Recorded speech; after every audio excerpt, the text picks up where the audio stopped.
j'y pense encore aujourd'hui, puis je me dis, le plus beau cadeau que je me suis fait dans la vie, moi, c'est d'être un épais avec bien du courage. J'ai redoublé 3 fois à l'école, entre le primaire et le secondaire. Je suis pas là pour démordre ou démentir que je me suis fait donner à business, peu importe. Je m'en calisse de ce que le monde pense de moi, sérieusement. Là. On l'a acheté, l'entreprise, au prix du marché, elle était à vendre. Rencontre la banque, présente le projet, la banque embarque.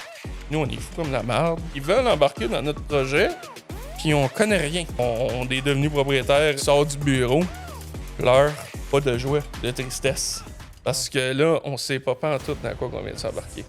On a été poursuivis pour des choses que si on aurait vraiment perdu nos causes, si on aurait vraiment perdu notre cause, on aurait vraiment été dans la grosse marde, là. Sérieusement. J'étais tellement en tabarnak, je broyais du noir. OK, mais je vais me sortir de situation, je vais en sortir gagnant, puis après ça, là, watch out.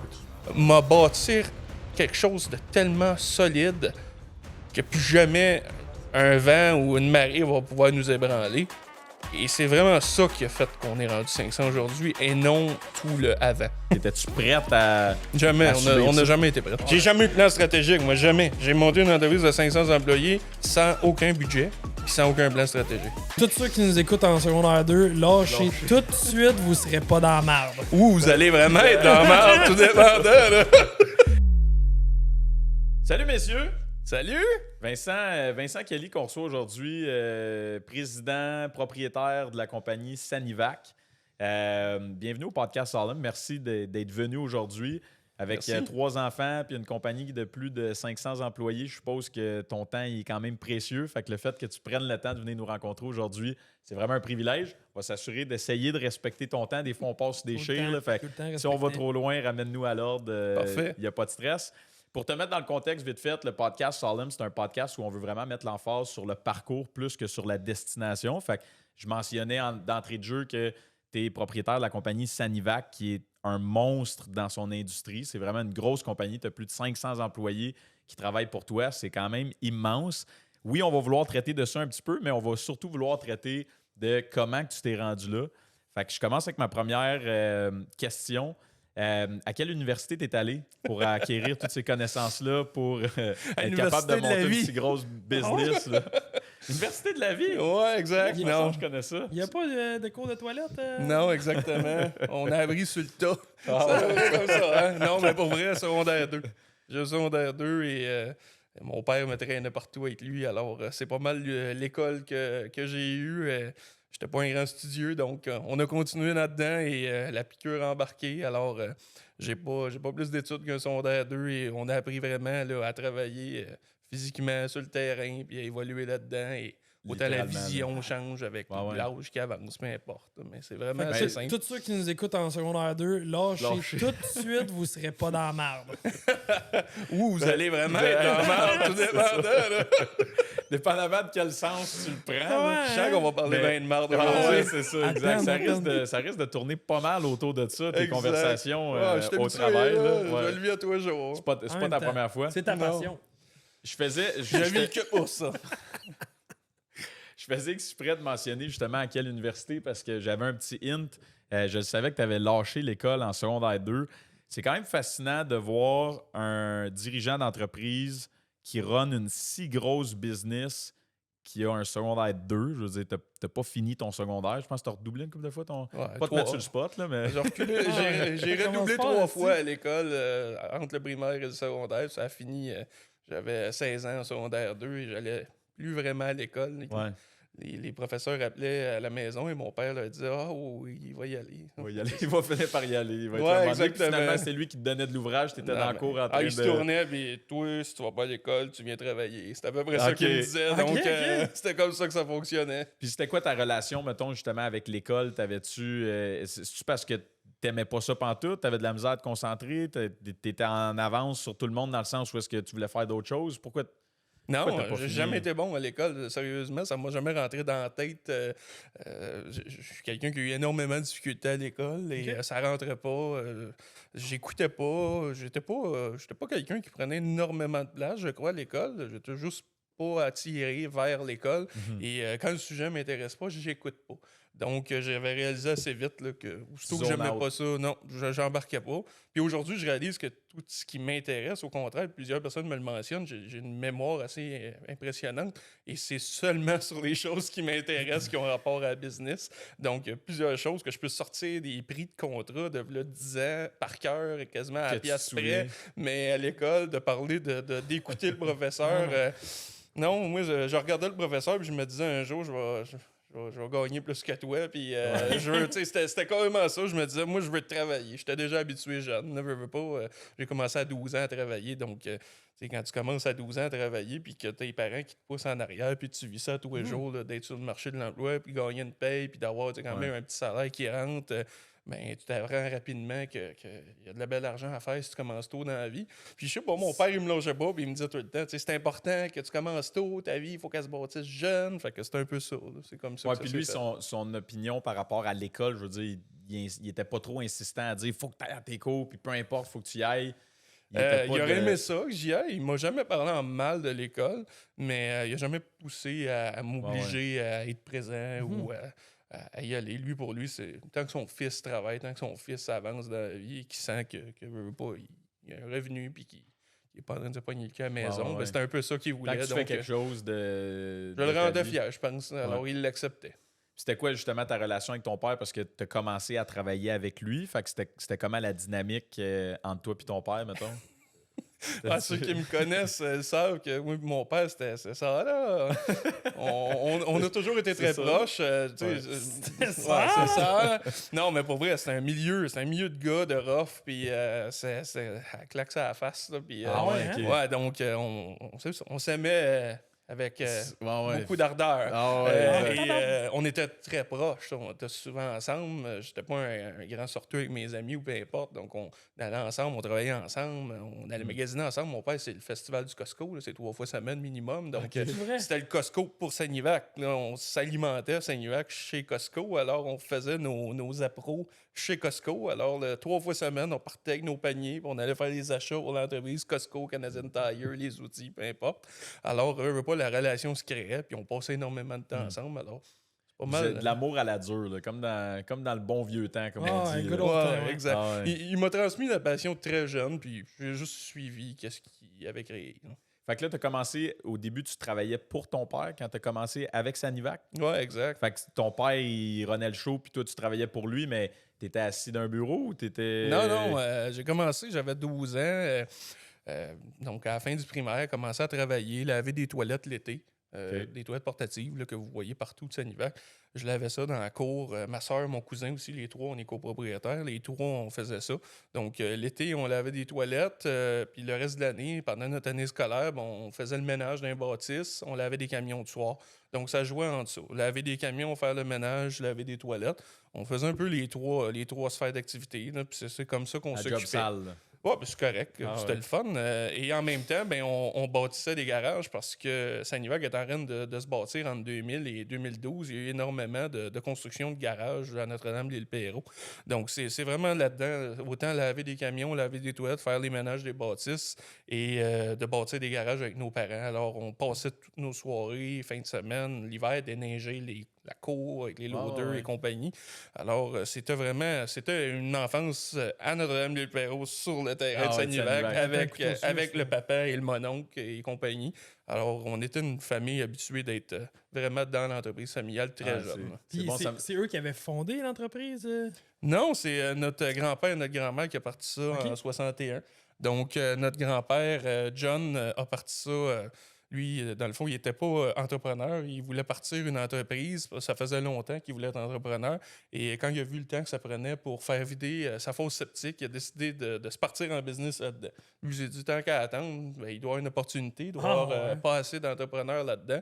Alors, il a commencé à vider des fosses septiques. Ils ont fait ça là, des années 60 jusque dans les années 80. Ils ont fait un peu d'excavation. Ils ont aussi installé des fosses septiques. Et dans les années 80, c'est vraiment là que l'entreprise l'entreprise a un peu changé parce que la deuxième génération s'est intégrée à l'entreprise, à la première génération. Donc, il y était 4 fils qui se joignaient aux grands-parents, à mes grands-parents. Alors, mon père et ses 3 frères, un coup qu'ils se sont joints à l'entreprise, ils ont commencé à faire du pompage de tout genre, du nettoyage d'égouts. Et là, ils commençaient à spécialiser plus dans des travaux environnementaux. Alors, tout ce qui a rapport aux camions vacuum qu'on voit sur les routes, c'est des services qu'offrait la famille Kelly.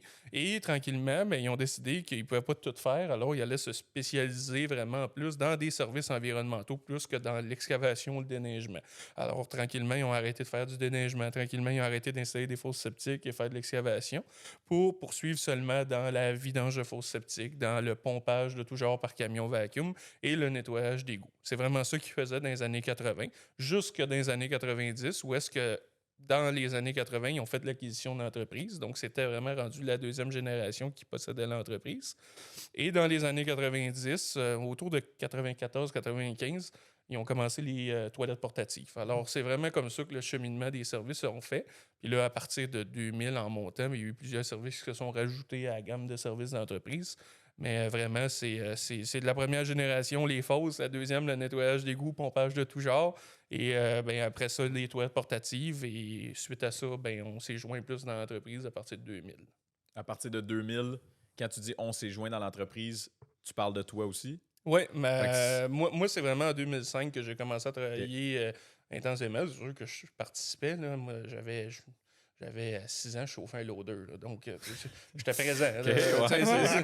Non, mais pour vrai, j'avais une couche et je conduisais un loader. Il y a des photos de moi en train de faire ça. Là. Donc, je suis né dans la cour. Alors, mon cousin, c'est un peu la même affaire, David et ma soeur. On est 3 copropriétaires de l'entreprise, donc 3 Kelly. C'est vraiment ma soeur Caroline et mon cousin David. David est le plus vieux, Caroline est le milieu et moi, je suis le plus jeune. Okay. Puis là, vous êtes les 3 qui ont pris ça. Fait que là, on va éliminer tout de suite là, celui qui Attends, va moi, j'ai dire... une question. Pourquoi vous aviez des couches? Quoi ça Moi, sert? moi, je les coupe depuis tantôt. Pas besoin de couches dans ce milieu-là. Pas besoin de couches quand tu passes ta jeunesse chez Sanivac. Qu'est-ce que ça coûte à chasseur des couches? Passe à côté, voyons donc. Ouais, non, mais regarde, ça, c'est des couches réutilisables. Non, c'est pas vrai. Là, genre. Ben là, Il aurait fallu que je les achète chez vous, mais t'en fais pas. Ça s'en vient pas tout. Ça a l'air qu'il y a des bonnes marges là-dessus. Des couches réutilisables. Non, je m'en allais justement dire, là, on va tuer tout de suite la question, dire ouais, mais là, toi, c'est facile. Tes parents t'ont donné à business, là, t'as tout cuit dans la bouche, fait que c'est pas compliqué ton affaire. Fait que, mettons là, la transition réelle entre le moment où est-ce que tes parents sont propriétaires puis ils runnent la business, puis tes oncles, je pense, qui étaient Exact, là-dedans, ouais. versus là, vous autres qui take over. Ça se passe comment, cette transition-là? Là? Comment que vous prenez le relais à partir parce de là? avoir les résultats, c'était clairement m'a le prouvé que j'ai pas tout de cul dans la bouche. Ouais, c'est ça, exact. Non, mais sérieux. Même avec ta question, je suis pas là pour démordre ou démentir que je me suis fait donner à business, peu importe. Je suis le gars qui s'en calisse. Ouais. Je m'en calisse de ce que le monde pense de moi, sérieusement. Là. Que tu penses que je l'ai eu, que je me suis fait donner, peu importe. Oui, non. Sérieux. Non, exact. Puis je le souhaite à tout le monde. Arrêtez-vous pas à ça. Là. Le succès, tu l'auras jamais si tu t'attends que les autres te le donnent. Donc, en bout de ligne, non. Je suis pas là pour dire qu'on s'est fait donner ou pas. On l'a acheté, l'entreprise, au prix du marché. Elle était à vendre. En tout cas, je vais revenir par en arrière pour vous expliquer un peu l'histoire, mais... on l'a acheté comme tout investisseur qui va acheter une entreprise et on en a fait une belle entreprise en croissance. L'entreprise, on a commencé, comme j'ai dit, en 2005 avec tous les tâches sur le terrain. Par la suite, on a continué là, autour de 2008, de 2008 à 2012-2013 à être sur la route, conduire des camions, classe 3, par la suite aller chercher la classe 1, devenir conducteur, pouvoir chauffer un peu de tout dans la compagnie. Nos parents, ils voulaient nous rendre la vie simple, ils se sont dit pour que nos enfants soient bons, ils n'auront pas de camions attitrés, ils vont remplacer les vacances, ils vont remplacer les malades, alors ils vont prendre chacun des camions différents tous les jours, puis ils vont savoir tous les services d'entreprise. Voilà, exact. Donc c'est un peu comme ça que ça s'est fait. On s'est mis à opérer un peu tous les camions de l'entreprise pour apprendre vraiment ce qui était à faire un peu partout dans l'entreprise, faire du remplacement, puis veut pas, t'apprends tous les jours.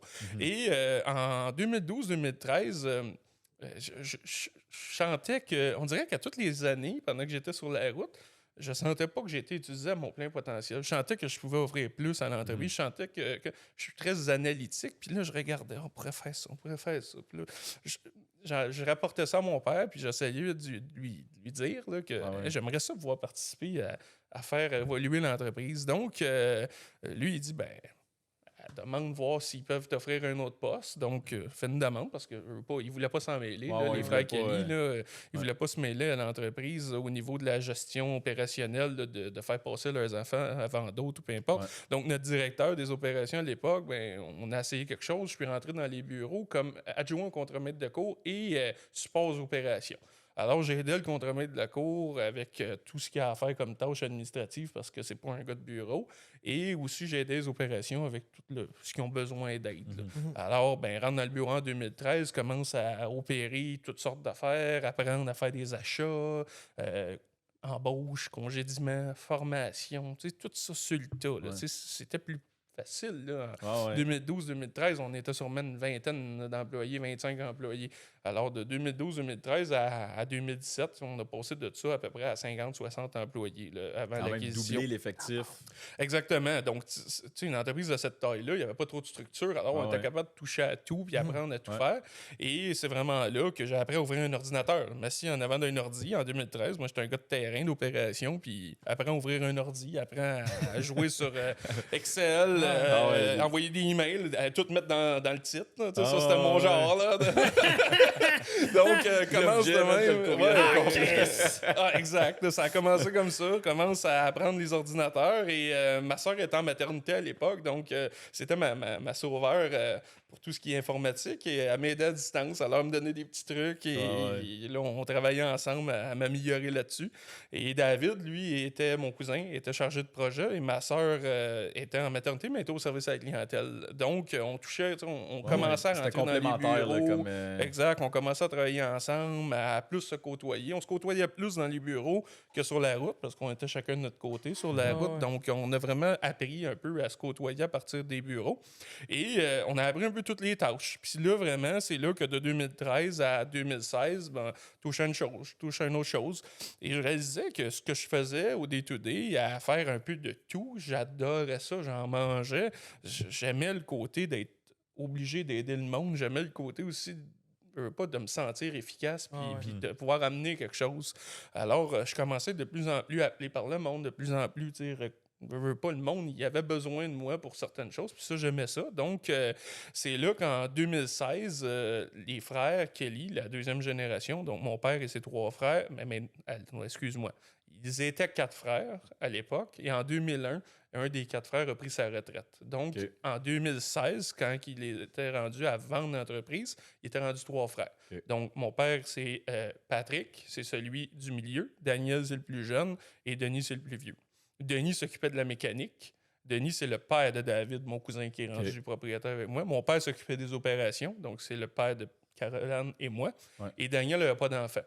Donc, les 3 frères, ben c'est sûr qu'il y en avait au moins un sur les 3 qui ne voulait pas continuer dans le futur parce que lui, il n'avait pas d'enfant. Donc, il voulait quitter puis il voulait s'en aller et profiter de la vie. Donc, en 2016, notre père, il nous a annoncé qu'il voulait vendre l'entreprise et qu'il était en train de vendre l'entreprise. On s'en doutait un peu avant parce qu'on entendait des oui-dire, mais tu sais, c'est du monde, ne veut pas, qui sont très étanches, qui sont habitués de faire leurs petites affaires, puis faut pas que ça sorte. Donc, ils gardaient ça entre eux. Et vraiment, c'est là qu'on a appris en 2016 que on vend l'entreprise. Puis là, une grosse claque dans la face, je veux vendre l'entreprise.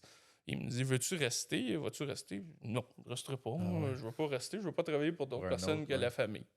Et il me regarde et il dit, OK, mais tu vas faire quoi? Ben, serais-tu intéressé qu'on trouve une méthode ou qu'on puisse vous offrir quelque chose pour vous racheter nous-mêmes, Caroline, David puis moi? Et ben, ils ont accepté, ils nous ont écoutés. Donc, on est parti à la chasse au financement. Mais avant même d'aller en chasse au financement, il faut savoir comment ça marche une business. Moi, je suis un gars d'opération. Donc, il faut savoir comment financer ça, comment ça fonctionne, c'est quoi qu'on peut faire, c'est quoi qu'on peut pas faire, qui peut me le montrer. Alors, mon père, il dit, peut-être tu pourrais appeler tes clients. Tu as des gros clients dans le domaine de la construction, peu importe, que ça fait des années qu'on travaille ensemble, qui peut-être pourraient nous donner des trucs, puis te donner des trucs.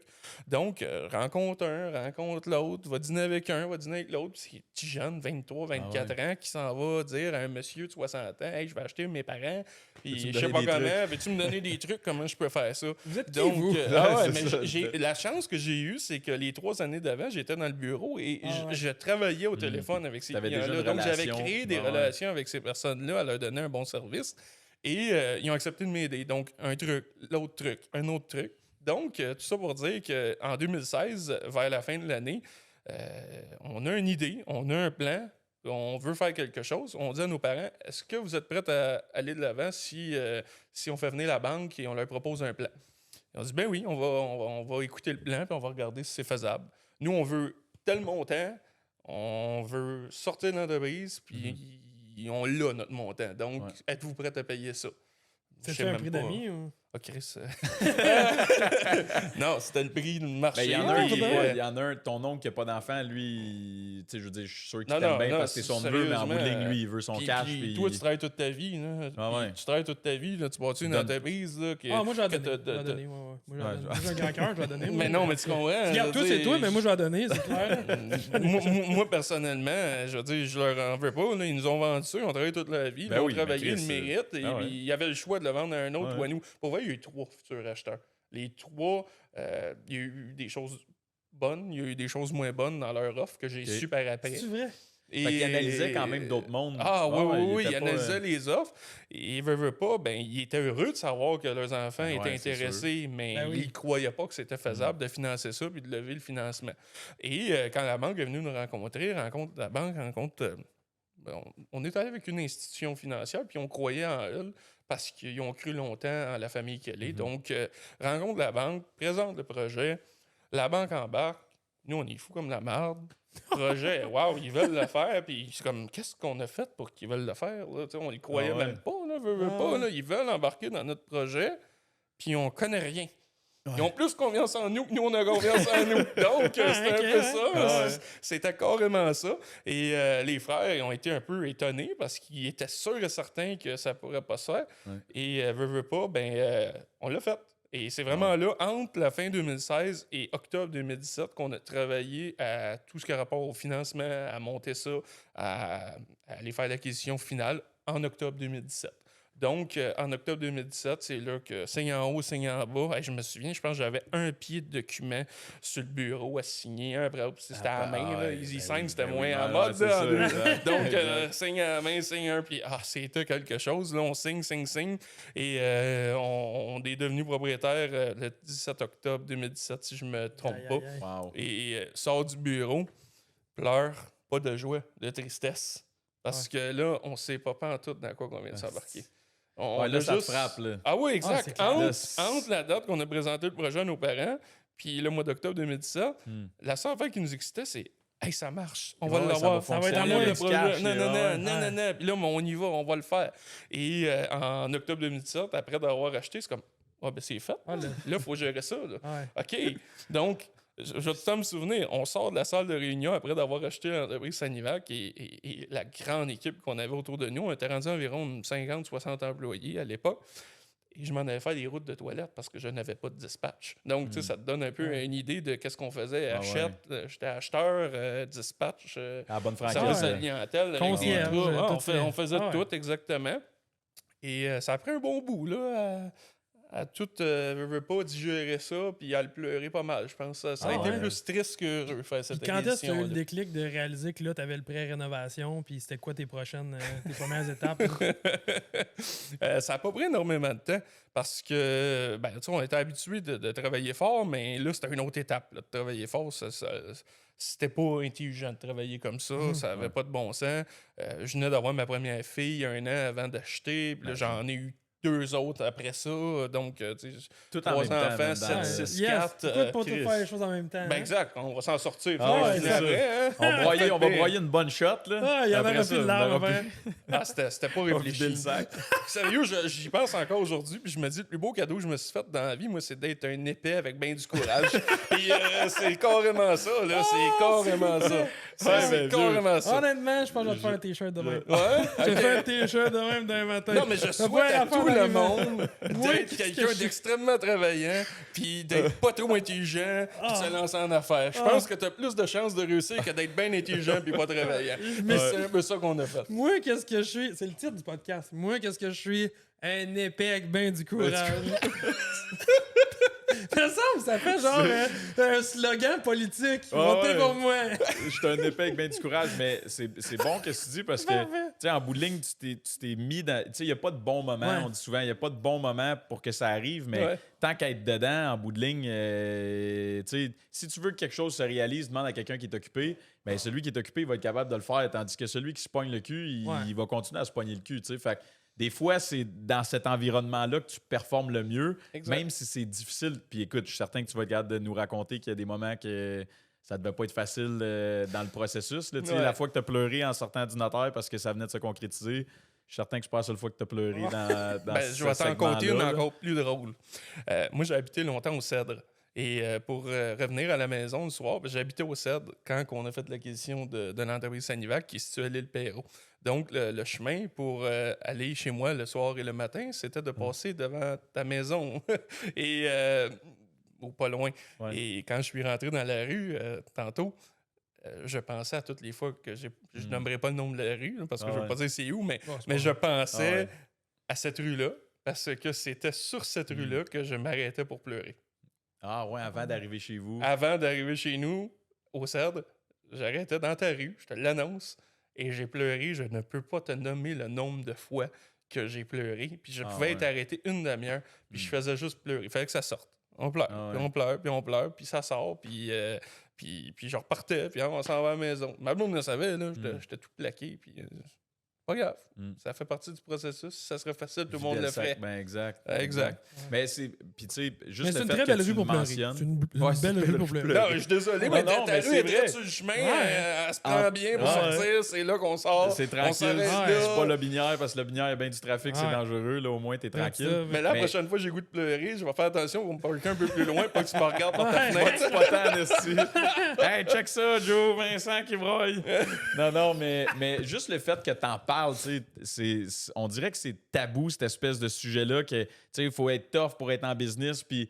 Mais juste cette vulnérabilité-là, de dire, écoute, moi, je revenais de la job, entre la job puis chez nous, puis j'étais obligé d'arrêter pour me mettre à broyer, pour pas ramener ça à la maison puis vider le sac. Ouais. Mais je trouve que c'est quand même un beau message de dire, ben oui, c'est tough, puis je l'ai grindé, mais j'ai vécu des émotions, moi, avec. Là, ça n'a pas été facile, puis justement, comme je disais tantôt, je niaisais, tu sais, tes parents t'ont donné à business, c'était facile, tu sais. C'est un ça veut rien peu une bine à dire que ouais, ben lui, tu sais, moi, je peux pas y arriver parce que lui, c'est un frigidaire à glace, là, tu sais.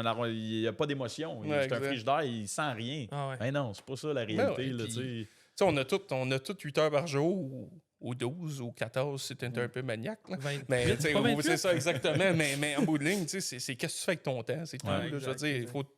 Tu occupes ton temps, tu loads ton calendrier, tu travailles fort, puis tu vas faire ce que les autres font pas. Ah là. ouais. Puis je veux dire, tu sais, moi, j'ai beau être. Un peu une bedaine, là, mais je cours vite en tabarnak. Sérieusement, là, quelqu'un qui veut travailler avec moi, il est mieux de se lever de bonne heure parce qu'il va voir que Ça si je gaule en cours, esti. t'es mieux de courir. Ah, ouais. Mais là, tu veux que j'en fasse combien des t-shirts de tes stations, là? Parce que là, à un moment donné, Va falloir mettre des quotes puis le nommer en Ah, bas, là, ça, Vincent ok, les Kelly. quotes. là. avec le nom, avec quand est-ce que c'est arrivé? Je 2 vais avoir une minutes bedaine, 22, mais je cours vite en tabarnak. C'est bon, ça va faire des aussi bons t-shirts. Moi, les acheter. Moi, on Ouais, pourrait ouais, mettre ça Chris. dans le gear du podcast. Mais si on revient à ce qu'on disait tantôt, quand vous avez eu votre financement pour acheter la business, est-ce qu'à ce moment-là, tu sais, quand tu fais ton pitch à la banque pour lever le financement pour acheter, qui était quand même une somme probablement considérable, là, Ouais. vous n'êtes pas public, fait que c'est pas... je veux dire, vous autres, vous êtes au courant, mais c'est pas accessible à tous, mais je suppose que c'était une bonne somme. C'est des deux Est-ce chiffres. que... Ouais, ben c'est ça. Mais est-ce que Ben, toi... deux chiffres? t'as dit? Ouais, non, Ouais, mais 27 deux piastres. avec un M après. 2 chiffres avant le M. Exactement. Fait que- Puis là, quand tu fais ton pitch à la banque, toi, t'expliques-tu la vision que vous avez puis la croissance que vous voulez prendre ou T'es sur comme quoi tu aveuglé bases par le pour les faire moment un embarquer? peu aussi, là? Ouais. Tu sais, tu voyais-tu que ça allait devenir... Je veux pas aller trop vite, mais tu sais, vous êtes passé de 50 à 500. Mais ça, tu l'avais-tu mis dans ton pitch deck quand Pas en tout, non. Non, C'était pas, au début, personne ne croyait au succès de ça. Là. Ah Tu sais, ouais. autant peu importe qui. Là, je Sauf crois, la banque. Non, ouais. il n'y a Mais pas Murphy- grand monde qui y croyait. Puis, je veux dire, tout le monde se disait, ben, si ça marche, ça marche. Ça marche pas, ça marche pas. Ils vont avoir essayé. Donc, moi, je me suis dit, ben, j'ai 50 employés à ma charge, puis il faut que ça marche. Et un coup qu'on a acheté, moi, on m'avait dit rapidement, faut que tu connaisses tes chiffres. Tu sais, un bon entrepreneur à succès, il connaît ses chiffres rapidement. Tu sais, tu vois trop ça du monde qui. Puis peut-être c'est ça pour vous, mais tu vois trop ça du monde qui voit leurs chiffres une fois par année à la fin de leur année fiscale. Puis moi, c'est pas ça que je voulais. Là. Donc, ça a été vite, directeur des finances, contrôleur, tout le kit. Puis je veux mes chiffres à toi et moi, maximum. Puis là, par la suite, à toi, tu sais.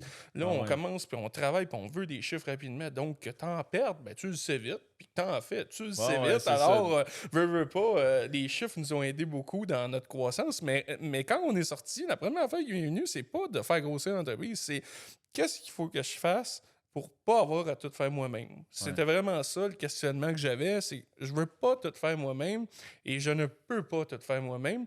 Et cette entreprise-là, elle n'avait pas de dette avant. Maintenant, elle a une grosse dette à payer. Et qu'est-ce que je peux faire pour la rendre saine financièrement? Parce qu'à cette époque-là, pendant qu'on avait de l'acquisition, c'était pas sain financièrement de rester dans cette position-là. On devait avoir une croissance ou payer nos dettes. Mais si tu fais pas de croissance, tu fais comment payer tes dettes? Donc, c'est un peu ça qu'on avait à l'époque. Et vraiment, quand on s'est assis, Caroline, David puis moi, on a dit, OK, il faut faire de la croissance. On a acheté, la banque a accepté d'embarquer. Ils ont cru en nous, ils savent qu'on connaît les opérations de l'entreprise, mais on doit leur prouver aussi qu'ils peuvent avoir confiance en nous. Donc, on est parti. On est parti à la chasse. On n'avait pas vraiment donné on n'avait pas vraiment donné de ligne directive à la banque. Vraiment, ils ont embarqué, ils voyaient qu'on allait l'amener à un certain niveau, ils pensaient qu'on allait avoir une croissance saine tranquillement avec les années, comme nos parents avaient eu. Mais je voulais pas dévoiler où est-ce qu'on voulait s'en aller, parce que pour moi, c'était clair qu'il fallait en faire une entreprise quand même assez grande. Je croyais pas en tout que ça serait devenu gros comme ça. Là, je te le cacherai pas. Là. Pour moi, dans ma tête, le summum, c'était un jour, je vais avoir 200 employés. Là, c'était carrément ça. Eh ben, Et ouais, 200 exactement. employés. eh ben, 200 employés, Mais c'est pas une petite Mais non. compagnie non plus. Là. Non, Ouais, c'est ouais. Je veux dire, t'avais mis quand même la barre haute à ce c'est moment-là. quadruplé, là. C'est un Ah ouais. objectif qui est. Ouais, exact. Puis, tu sais, tranquillement, on a fait de l'acquisition, tranquillement. Ça, je te dis, je fonctionne assez vite. Tranquillement, Ah ouais, ouais. Exact. Combien Fait que dans un window de 5 ans, on a eu une croissance de 10 fois, mais Non, mais tranquillement. Je vais vous l'expliquer la technique que j'ai Tranquillement, pris, la semaine puis passée, vous allez le croire ou pas. En 2017, première affaire, j'ai dit, bon, OK, je commence, il faut que l'entreprise fonctionne sans ma présence, puis il faut que chaque département devienne quelque chose d'intéressant. Pas avoir une belle taille. Ouais. Donc, commence avec des toilettes portatives parce que juste avant d'acheter l'entreprise, les frères Kelly avaient embauché un directeur général qui devait s'occuper de vendre l'entreprise. C'était sa responsabilité. Il l'a embauché, tu vends l'entreprise. Le directeur général, après d'avoir rentré en poste, il a vu rapidement que ma force de l'entreprise, c'était les opérations, mais que j'ai vraiment grandi dans l'univers des toilettes portatives. Alors, un an avant l'acquisition, il avait commencé à me donner la charge du département des toilettes portatives. Okay. Donc, j'étais le propriétaire de l'entreprise en 2017 et directeur par intérim des toilettes portatives. C'était un peu ça, le département-là. Exactement. Ouais. Donc, j'ai commencé en 2017 après l'acquisition par les toilettes portatives. Donc, la première affaire, c'est, OK, 2017, on a acquéri, je dois monter une équipe, commence à monter une équipe. Service à la clientèle, dispatch, répartiteur, excuse-moi, la même affaire, directeur, donc commence. Tranquillement, on y va.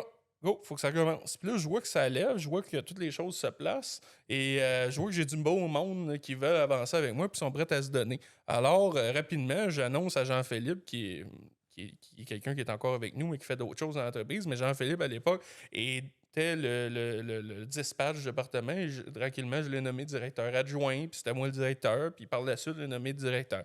Donc, un coup que j'ai vu que la formule pouvait fonctionner dans le département des toilettes, ben, j'ai dit, mon Dieu, ça marche bien, c'est faisable de s'entourer. Est-ce que c'est parfait? Non.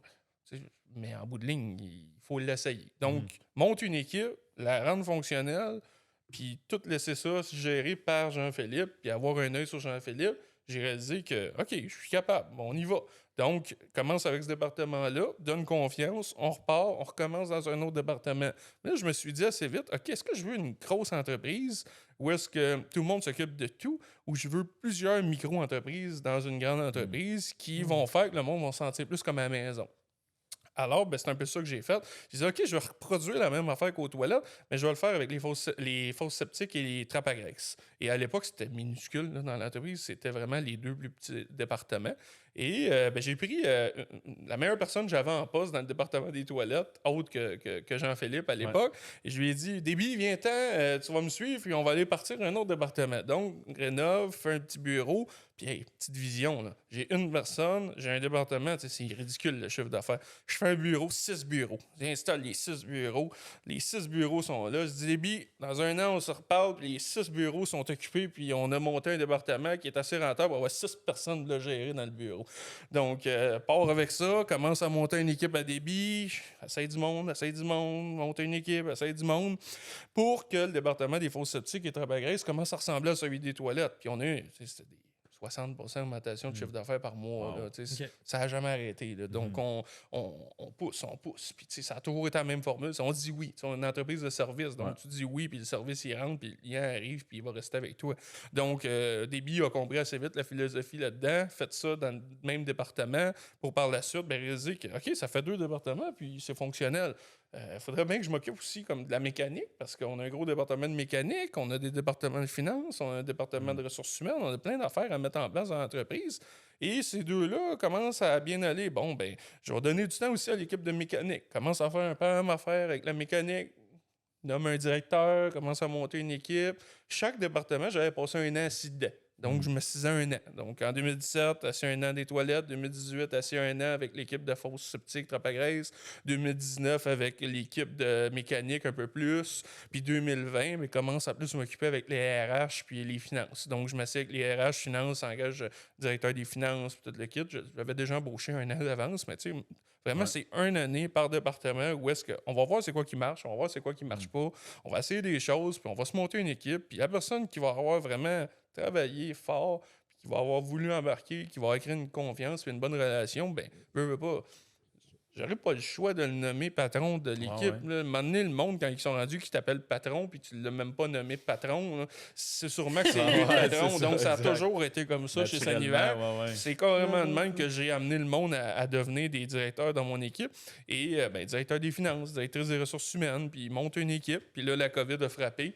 Et j'avais presque tout fait les départements d'entreprise. Il me restait vraiment le nettoyage d'égouts que j'avais pas été passé de temps dedans. Mais tous les autres, j'avais passé un an dans chaque.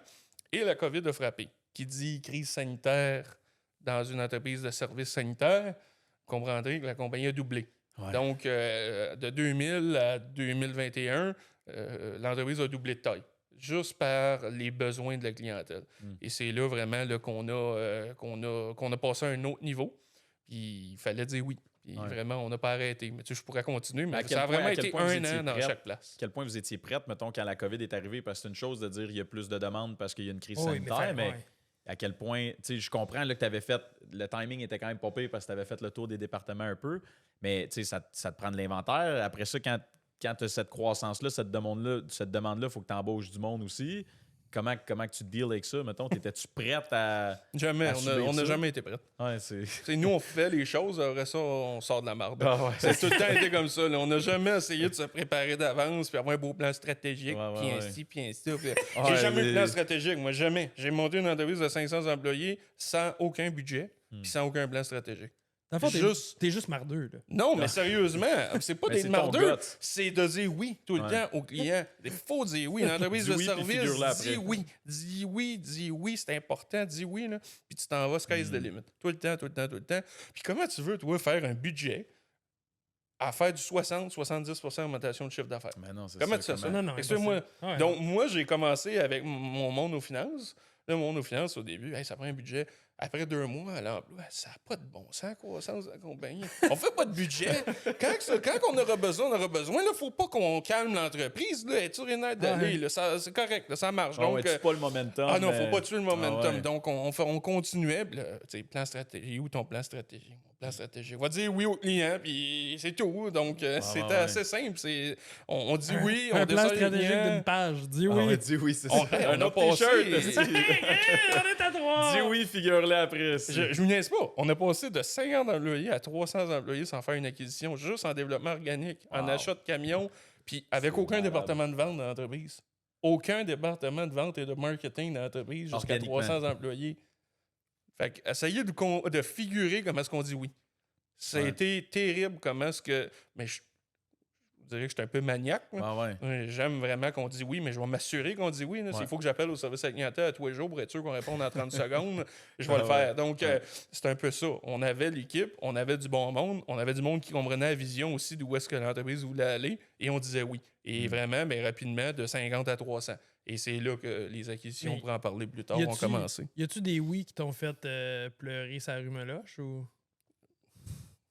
Non, c'est pas, Non? ça n'a pas rapport avec les opérations, ce qui a été Non, plus non, mais je veux tough, dire, là. il n'y a pas de trop-plein ou pas de Non, situation. Ah non, non. tout le temps, non. Il y a toujours des Mais tout le temps des solutions. solutions, c'est ça qui arrive. Mais puis oui, des fois, le fait de dire oui, c'est sûr que ça t'en met plus de pression sur les épaules. Fait que oui, ça peut créer des moments plus difficiles, mais en bout de ligne, si tu le sais que ta solution, elle va venir, tu sais, mon grand-père lui disait, il parlait de l'argent, puis il disait, quand il n'y en aura plus, ben, il va en avoir encore, tu sais.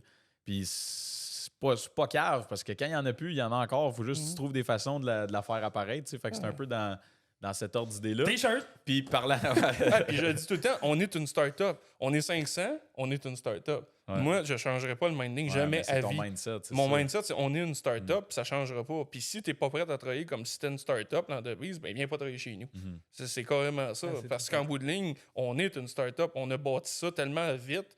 Une start-up, ils disent qu'en dedans de 5 ans, tu peux faire faillite. Elle veut Ah pas ouais. être plate, mais ça fait juste 6 là, qu'on a acheté. ouais. Et, mais c'est un Ah peu ouais. ça. Ah, Donc, non, on non, est une j'adore ça. start-up, on se voit comme une start-up, et on veut donner le service d'une start-up. Tu sais, le petit plus à la start-up va essayer de donner à son Plus client. personnalisé. On là. essaie d'incarner la start-up, puis veut pas, ben, il faut pas arrêter d'avoir cette vision-là, de dire oui, de représenter nos valeurs en donnant le service au client qu'on pourrait offrir le plus hot possible. Ouais. Est-ce que c'est parfait? Non. Mais je veux dire, on a fait de notre mieux pour que ça se rende à ce que ça a de l'air d'aujourd'hui. Ben oui. Mais tu sais, je vous cacherai pas, on parle d'une entreprise qui a grossi puis passé de 50 à 300, mais entre ça, entre le 50 et le 300, c'est là que ça a été le plus rough. Après le 300, c'est difficile, mais je veux dire, c'est comme n'importe quoi. Veux pas, le temps que tu mettes une structure en place, monter une Ouais. organisation et des départements, c'est beaucoup plus entre le 50 et le 300 qui a été difficile. Et entre le 50 et le 300 employés, Sanivac a été malmené aussi. Là. On s'est fait poursuivre. Il y a eu des choses qui se sont passées que c'était phénoménal. Là. Si Des on- plus puis je gros veux joueurs pas, qui voulaient t'écraser ou des... Ouais, je veux pas embarquer dans le sujet aujourd'hui, mais on a été poursuivis pour des choses que si on aurait vraiment perdu nos causes, si on aurait vraiment perdu notre cause, on aurait vraiment été dans la grosse marde, Ah là, ouais. sérieusement. Ah ouais. Et ça me faisait pleurer parce que, tu sais, quand tu le sais que t'as rien fait, Ah non, là, non, c'est tu le clair. sais que t'as rien à te reprocher, ben tu te sens comme une victime qui Ah ouais. n'a pas le contrôle sur la situation. Comme dans les films qu'on voit, là, puis qu'on voit du monde qui ont carrément rien fait, qui sont accusés à tort ou à travers, ou peu Ouais. importe. Ben, Sanivac, c'est carrément ça que j'ai vécu. Et en bout de ligne, je le souhaite à personne, parce que ça a été bien pire que tout ce qui a rapport à la compagnie. Et bon, on en est sorti gagnant. Mais Grandi. on n'avait pas le choix de gagner. Donc, Ah ouais. vraiment, c'est ce bout-là. Et c'est ce bout-là aussi qui a peut-être fait l'entrepreneur que je suis devenu avec le Ouais. temps. Parce que j'étais tellement en tabarnak, je broyais du noir pendant ce moment-là, que pour moi, c'était comme, OK, mais je vais me sortir de situation, je vais en sortir gagnant, puis après ça, là, watch out. Ah ouais. M'a bâtir quelque chose de tellement solide que plus jamais Ouais, ça va un se vent ou une marée va pouvoir nous ébranler. Et c'est vraiment ça qui a fait qu'on est rendu 500 aujourd'hui et non tout le avant. Donc, c'est un peu fou, ça hein? qui est arrivé. Capable. Wow. C'est vraiment d'avoir Ben, la c'est- chienne de te faire tout enlever. Dans cette industrie-là, puis c'est surtout que tu n'as pas le contrôle non plus. Tu sais, je veux dire, oui, tu as un certain contrôle quand tu te bats contre des personnes justement qui t'accusent à tort et à travers pour des raisons quelconques. Ben, tu sais, t'as pas le contrôle de tout, là, tu sais. Je veux dire, ça reste qu'il y a quelqu'un qui va rendre un jugement dans le processus, ça reste que ça peut flipper d'un bord comme Ah de ouais. l'autre, puis tu le sais que si ça va du mauvais sens, ben, tu peux tout perdre. Là. Exactement. Fait que c'est beaucoup de choses comme ça. Comment? Puis là, 2021 traverse ça. Puis là, je dis, coudonc, on vient de traverser les 4-5 dernières années à traverser des tempêtes à chaque année. Bon, on va finir. Dans ton processus, en plus des embûches que tu as fait face, dans ton processus de croissance, tu sais, de croître si rapidement, autant que tu as des revenus qui viennent avec parce que tu as de la demande, tu as de la clientèle, mais vos équipements, tu sais, vos trucks que vous avez besoin, ça coûte cher. Là. Fait que dans ce processus-là, même si tu n'avais pas de budget, côté cash flow, as-tu rencontré des difficultés à un certain point? Tu sais, la banque, elle te backait, mais il faut que tu fasses des ajustements. Là, ça te prend des liquidités dans le processus. Ah, fait qu'avez-vous terrible. eu des... Dans notre domaine, ça prend beaucoup de capex, là, veux pas. Ouais. Tu sais, des camions. Ah ouais, là, t'as des camions qui cassent. des puis, camions, là, pour moi, dans mon domaine, là, tu sais, ça va jusqu'à 1 million. Là. Donc, la copie. Alors, faites le calcul. Il y en a à 200 camions. J'ai 360 camions. Ah. Mais tu sais, j'ai des petits pick-up, j'ai des camions, j'ai toutes sortes Ah de ouais. grosseurs. Est-ce que vous donc, avez autant de véhicules que vous avez d'employés? Non, j'ai plus de véhicules. Ben, j'ai un petit peu plus de véhicules que d'employés terrain, disons. Mettons, je devrais faire une parade. Parce que ça prend avec des tous vos spares, camions, ça prend des se choses. fait-tu? Non, Si on fait non, une ça se fait parade? pas. Non, On l'a c'est pas- essayé une année quand on était juste encore à Notre-Dame de l'île Perrot de faire une tournée pendant la COVID en 2020, à Noël, de faire la tournée de l'île Perrot. Ouais. Et c'était terrible comment ça a créé des embouteillages Ah, à suivre tous les camions. Donc, on ne C'est s'asserrait ça, pas vous de êtes prendre pris bien. toutes nos places d'affaires maintenant et de faire une parade, ça n'aurait pas de bon sens. Ah là. ouais, c'est ça. Fait que côté cash flow, justement, pour ces acquisitions-là, tu fais comment? C'est tout le temps la banque la même banque qui est derrière toi ou? Ouais, ben T'sais, il y a premièrement, une une banque, logistique derrière ça, là. c'est sûr que la banque, si elle voit que tu es en croissance, puis que veux pas, tu respectes tes ratios, puis tu vas bien financièrement, ben, ils vont suivre. Alors, c'est comme ça qu'on a créé la compagnie qu'on connaît aujourd'hui. C'était beaucoup plus petit, là, mais là, veux pas, tranquillement, un camion, 2 camions, puis on montre qu'on a des chiffres, on montre que les résultats sont là. Et veux pas, ben, l'important en affaires, si tu veux grossir vite, c'est de tout réinjecter. Donc, l'argent qu'on générait dans l'entreprise depuis qu'on a acquis l'entreprise, Caroline, David puis moi, nous, on est des maniaques de réinvestir tout dans l'entreprise. Alors, c'est comme ça qu'on a fait de la croissance rapide. C'est vraiment, on s'est dit, OK, nous, première affaire, on veut pas de private equity dans notre entreprise, on veut pas d'investisseurs privés, on veut pas devenir public, on veut aucun autre investisseur, on veut juste être les 3 Kelly puis faire nos affaires. Alors, rapidement, on s'est rendu compte qu'il fallait qu'on réinjecte tout ce qu'on fait. Et pour nous, c'était pas un problème. Là. Alors, on l'a fait. On réinjectait les profits de l'entreprise dans l'entreprise. On le fait encore aujourd'hui. Et la banque, de l'autre côté, voyait que les chiffres étaient au rendez-vous. Alors, ils embarquaient avec nous. Donc, lève un financement. Une première fois, je me souviens, 1er million moi, que je lève en financement. Je suis comme... Deuxième année, 2 millions. Là, un moment donné, tu vas chercher un prêt de 10 millions. Puis tu dis... Ouais, il m'excite plus. Même pas shaké, même pas. Exactement. Donc, tu sais, c'était carrément ça. Vraiment, on a appris sur le. Hey, je vais vous donner un exemple de ce qu'on faisait au niveau de la croissance. Je connaissais pas les finances, mais je connaissais l'ouvrage. Puis pour moi, un camion qui travaillait, ben ça pouvait faire de l'argent. Surtout si c'était pas à contrat public, puis que c'était à taux horaire standard, ben ça peut être rentable. Alors, j'imprimais des contrats de camionneurs. Je les mettais sur mon bureau et j'en avais tout le temps un ou deux là, sur le coin de mon bureau. Et on essayait de loader le calendrier, on essayait de faire travailler les camions. Puis pour nous, notre grosse saison, c'est au mois de septembre, octobre, novembre. C'est là nos 3 plus gros mois de l'année. Et à toutes les années, c'était la même affaire. Je demandais des soumissions au mois d'août pour des camions à des fournisseurs et je les imprimais, je les mettais sur mon bureau 1 mois, 2 mois, 3 mois. Puis là, on débordait d'ouvrages. Puis là, je m'arrachais les cheveux de sa tête en septembre, en octobre, en novembre. Puis c'est là que le gars, tu me pognais. Je prenais le contrat, je le signais, je le sacrais dans l'imprimante, puis je l'envoyais au fournisseur. Et là, je venais de signer un contrat de 600 000 pour acheter un truck, mais je n'avais pas 600 000. Donc, c'était mon truc, c'est je signe un contrat, je l'envoie, je trouverai comment faire après. Ouais. Alors, c'est carrément de même qu'on a fait un hydrovac, un camion, un ci, un ça. Puis je me souviens, 1 an après, c'était 2-3 de la shot.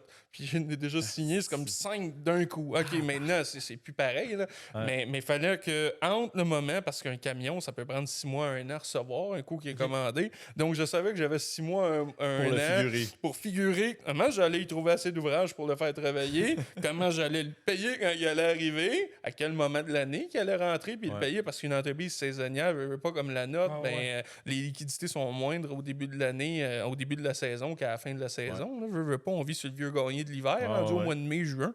Alors, les camions, on en a besoin au mois de mai, juin, les nouveaux camions. Donc, les camions arrivent flambant neufs dans la saison que l'entreprise a le moins de liquidité pour les payer. Parce que tu veux pas acheter ton camion au mois de décembre et l'avoir au mois de décembre, il travaillera pas de l'hiver. Alors, on achetait des camions, on trouvait une méthode pour, OK, ben il s'en vient, il faut qu'on aille garder assez d'argent dans les comptes de banque pour le payer. Et en même temps, il faut lever du financement entre ça avec la banque, puis il faut être sûr qu'il va embarquer. Puis là, j'achetais les camions où je me disais, je vais l'acheter, puis je demanderai à la banque de me financer après. Puis s'ils veulent pas, il va falloir que je trouve une manière parce qu'il est commandé. Donc, c'était un peu comme ça que je faisais. Puis c'était 1, 2, 3. Puis vraiment, l'entreprise, elle a grossi grâce à ça. Mais pour revenir à tout ce qui a rapport au financement, c'est réinvestis tout, donne-toi à fond. Puis, je veux pas une entreprise saine financièrement qui connaît ses chiffres puis qui respecte ses ratios, la banque elle va toujours vouloir embarquer avec ça, surtout quand ils ont des garanties sur des équipements puis que c'est tangible. Donc, sacrifier un peu de ton mode de vie aussi pour la croissance de ton entreprise parce que ça va payer pas mal plus tard que si tu ressors tout de suite parce que tu as le goût de te payer le gros voyage, puis le gros char, puis la grosse maison, puis de faire tout trop vite. T'sais, souvent, on voit ça. Là. Je vais te donner un exemple. Tu m'as vendu ma maison, t'es courtier immobilier, je viens de déménager, je suis propriétaire d'une entreprise de 500 employés et pourtant, j'habitais dans un semi-détaché jusqu'à l'année passée, là, au Cèdre. Donc, faut que tu choisisses tes combats. Là. À un moment donné, tu mets ton argent, mais tu mets aussi ton temps. Où est-ce que tu peux le mettre? Donc, pour moi, c'était ça. C'est travail, puis on s'occupera du personnel par après. On saisit les opportunités, mais non, la banque a toujours suivi, puis on a toujours embarqué, puis nos projets, veut pas. Il y avait une question de chance, puis une question de créer sa chance, parce que te positionner dans un endroit où est-ce que tu n'as pas d'autre choix que de réussir, tu te donnes toujours plus. Puis moi, j'ai toujours rêvé que l'entreprise ne fasse pas trop d'argent. Parce que je voulais qu'elle soit grosse, mais je voulais pas qu'elle en fasse trop, parce qu'une entreprise qui fait trop d'argent, t'es un peu moins créatif. Tu poignes un peu plus le beigne. Tu t'assois là-dessus un peu. Exactement, mais ça a été tout le contraire. Là. Mais quand même, on dirait qu'on s'est dit, on va ressortir l'entreprise, l'argent, puis on va tout le temps se positionner dans une position où est-ce qu'on n'a pas le choix de performer pour qu'elle puisse continuer d'avoir de l'évolution. Ça va trop bien, là. Trouver de manière d'aller poignarder une coupe de pneus, quelque chose. Question d'avoir des dépenses, un peu. Appelle une coupe d'hacker. T'as pas de quoi faire 20 semaines, j'ai pas de trouble, moi, là. Mais là, demande plus que le dernier, qu'est-ce qu'elle m'a donné, là? Puis, fait que là, vous êtes tombé après ça. L'autre phase, ça a été la phase acquisition, là, parce que là, il me semble que dernièrement, vous avez fait bien quelques à peine. Quelques-unes, là, tranquillement, comme tu dis si bien, tranquillement, quelques acquisitions. Et ça, c'est quoi la vision? Tu jouais souvent au jeu risque, puis tu disais, genre, je vais conquérir pour qu'il n'y ait plus aucun dans mon territoire qui se regarde à faire ma affaire, je fais. Quoi. Pour vrai, comme je te dit tantôt, j'avais aucune intention d'être ailleurs que Notre-Dame-du-Pérou avant tous mes problèmes de poursuite puis mes problèmes en cours que j'ai eus. Et c'est vraiment à partir de là que je me suis dit que je voulais bâtir une entreprise extrêmement solide. Et c'est de là que c'est parti l'envie d'avoir une entreprise qui était partout avec les mêmes services qu'on offrait partout. Puis pour comprendre pourquoi qu'on l'a fait, les acquisitions, je vais t'expliquer à la COVID, parce que tout part de la COVID en 2020. Mars 2020, la COVID frappe, on a une demande exponentielle dans les services sanitaires, dans la location de toilettes portatives, de roulottes sanitaires. Donc, moi, je me suis toujours considéré, il y en a qui disent que c'est pas bon ou peu importe, d'être opportuniste. Moi, je suis très opportuniste. Puis je crois qu'en affaires, tu n'as pas le choix de l'être. Exact. Donc, la COVID a frappé en mars 2020. Le téléphone ne dérougeait pas. Ça n'avait aucun bon sens, le volume d'appels. On ne fermait pas le service à la clientèle, on le fermait genre à 10 h le soir. Puis c'était des appels, un après l'autre. Je veux une toilette. Je veux plus de services de nettoyage sur ma toilette, plus qu'une fois par semaine. Je veux faire laver ma toilette portative 5 fois par semaine au lieu d'1 fois par semaine en temps normal. Donc, nous, ce qu'on faisait, c'est qu'on disait oui. Le téléphone sonnait. Moi, je disais au service à la clientèle, vous dites oui à tout. Puis à soir, on se parlera, puis on trouve une solution. Comment est-ce qu'on va le faire? C'est un peu ça qu'on faisait. On prenait des commandes à Toronto, puis à Ottawa, puis partout, puis on dit oui, mais à un gros prix. Parce que on sait pas comment ça va aller, la COVID. Je peux pas me dire, moi, je vais acheter... Parce que veux pas, là, nous, là, on roule tout le temps à saturation. On peut pas juste dire, je vais louer 1000 toilettes de plus demain matin. Je les ai pas, donc il faut que je les achète. Alors, la COVID, je peux pas juste dire, hey, moi, je vais acheter 1000 toilettes pour demain matin desservir les clients qui appellent à cause de la COVID, puis que dans un mois, vous me ramenez toutes mes toilettes dans la cour, puis que j'ai encore plein de paiements dessus. Ça prend combien de temps, mettons? C'est pas comme un truck, ça prend moins de temps à recevoir une toilette? Ouais, on peut les avoir le lendemain. Là. Donc, mais je vais Amazon, ils shippent vite en temps d'envoi tes toilettes! On va les chercher. Donc, c'est un peu ça. On a dit oui, on a suivi la clientèle et veux pas, on a vu rapidement qu'en plus des roulottes sanitaires et des toilettes et de l'augmentation du nettoyage de toilettes, il y a eu rapidement aussi une demande pour des lavabos dans des entrées d'épicerie, dans des entrées de centres d'achat, dans des entrées de pharmacie. Donc, on a dit oui. Et première affaire, c'est on est allé dans le garage à l'arrière des bureaux et on s'est regardé et on a dit, OK, là, les clients, ils appellent pour quelque chose qu'on ne possède pas comme produit. Ils veulent un lavabo et on doit les servir, mais on n'en a pas, on va en inventer parce qu'on ne peut pas en acheter. Présentement, tout le monde en achète et si on se met sur la liste d'attente, on ne les aura jamais. Donc, je me souviens, je vais dans le bureau à ma soeur puis j'ai dit, Caro, j'ai dit là, va te mêler du service à la clientèle, signe des ententes avec IGA, Maxi et compagnie, là, avec les maisons mères. Demande-leur que ce soit les maisons mères qui appellent ici, que tu veux une entente signée pour 3 mois de location minimum pour chaque produit, puis mettons un nettoyage à tous les jours minimum, donc 7 nettoyages de lavabo par semaine. Puis on part avec ça. Donc, elle est partie avec ça, elle est rentrée sur le Saguenay, elle est allée un peu épauler avec Jean-Philippe, que je parlais tantôt, qui était le directeur du département des toilettes. Commence à dire oui, puis toute l'équipe disait oui, puis on s'est monté une équipe de guerriers là, en travers de ça, qui nous ont aidés à traverser. Merci à l'équipe des toilettes, là, ça a été vraiment phénoménal. Et on a inventé un lavabo. On a inventé un lavabo pendant cette période-là, en 2 jours. Le lavabo, on a commencé à le patenter. Une coupe de morceaux de plastique. Exactement. On était dans le garage, on a dit on fait un lavabo. Puis là, on a fait un lavabo. Et un coup que le lavabo était fabriqué, on a regardé le lavabo. Et c'est bien beau le lavabo. Là. On est capable d'en faire plein de copies. Mais le client, il peut le remplir d'eau lui-même. Puis il peut le pomper lui-même, le lavabo. Parce que c'est un lavabo pas autonome. Que l'eau reste dedans propre, puis l'eau usée reste dedans dans un autre compartiment.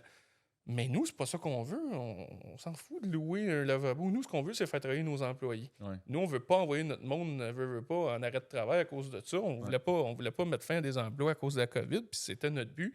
C'était de repartir après la COVID assez fort.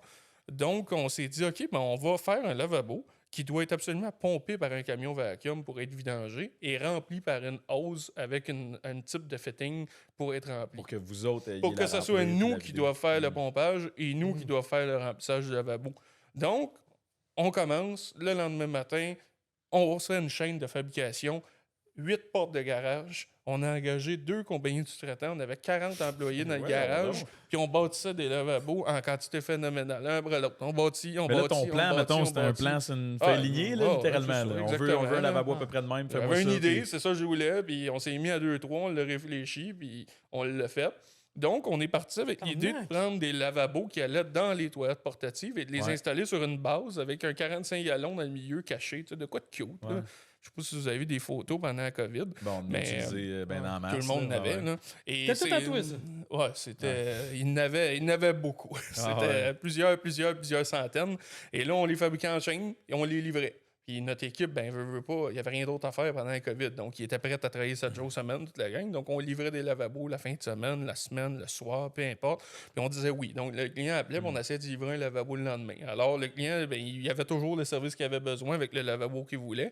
Puis, veut pas, tout le monde aurait pu bâtir un lavabo dans l'entrée de son épicerie avec de la tuyauterie et de l'eau. Puis... Mais on dirait qu'ils ne croyaient pas que ça allait durer assez longtemps. Donc, nous, on a dit oui, on le fait. On a bâti des lavabos. Puis, créez-moi pas, on avait au-dessus de 50 employés sur la route à entraîner des lavabos. Des lavabos uniquement. Juste des lavabos dans l'entreprise. C'était terrible. Wow. C'était des camions hydrovac, des camions à 3/4 million à copie, parkés dans des parkings de centres d'achat, avec le boom sorti, à vider des maudits lavabos en plastique avec de la hausse à l'eau. Puis on réussit à faire travailler notre monde. Alors ça, c'était super intéressant. Et en travers de ça, il y avait l'allocation de toilettes qui explosait. Donc, ce qu'on faisait, c'est que nous, on est un des plus anciens acheteurs de toilettes portatives au Canada. On s'est fait une réputation. Alors, les fournisseurs, ils nous passaient avant tout le monde. On achetait de la toilette énormément.